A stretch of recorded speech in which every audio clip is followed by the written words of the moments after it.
அவர் ஏதோ வீட்டிலேருந்து பஸ்ஸுக்கு போகும்போது பாய் பை சொன்ன மாதிரி அவர் பாட்டு ஏதாவது சொல்லிட்டு போவார். அவருக்கு பை பை தான் வெளியே அனுப்பிட்டாங்க. அவர் திரும்ப அங்கே வர முடியாது. முதலமைச்சர் நாற்காலிக்கெல்லாம் அவர் வர முடியாது. அதற்கு வாய்ப்பே கிடையாது. திமுக தான் மீண்டும் ஆட்சிக்கு வரும். இன்னைக்கு கூட வைகோ பேசியிருக்காரு. எடப்பா என்னை பற்றி பேசியிருக்காரு. திரு வைகோ அவர்களே, உங்களுடைய வயது முதிர்ந்தவர், உங்களை பேசுவது அவ்வளவு பொருத்தமாக இருக்கா, இருந்தாலும் பேசித்தான் ஆக வேண்டும். ஏன்னா எல்லாமே பத்திரிகை ஊடகத்தில் வந்து அதுக்கு பதில் சொல்ல வேணும்ல. நீங்கள் பேசாத பேச்சா திமுக பத்தியும் திரு கருணாநிதி பத்தியும் திரு ஸ்டாலின் பத்தியும் என்னென்னலாம் திட்டுனீங்க, எல்லாமே எங்களுக்கு ஆதாரமா இருக்குது. அவ்வளவு மோசமா பேசிட்டு அங்க போய் கொத்தடிமையா இருக்கிறீங்க. இன்னொன்னும் கேவலம், எல்லா கட்சியும் கூட்டணி சேர்றாங்க, அந்தந்த கட்சி சின்னத்தில் நிற்பாங்க.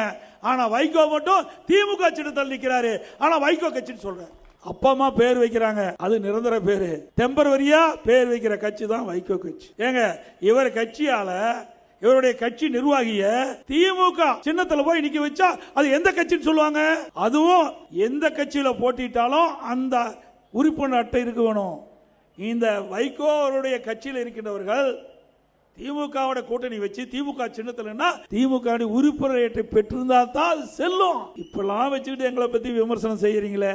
உங்களுடைய மகன் அவர்கள் நாடாளுமன்ற தேர்தலில் திருச்சியில எப்படி எல்லாம் அழுதார் நாட்டு மக்களுக்கே தெரியும். நான் திமுக சின்னத்தில் நிற்கவே மாட்டேன், சுயேட்சை சின்னத்தில் நிற்பேன், கதறி அடம்பிடிச்சு பிறகு சுயேட்சை சின்னத்தில் நின்னார். இதெல்லாம் வரலாறு மறந்து நீங்கள் பேசாதீங்க.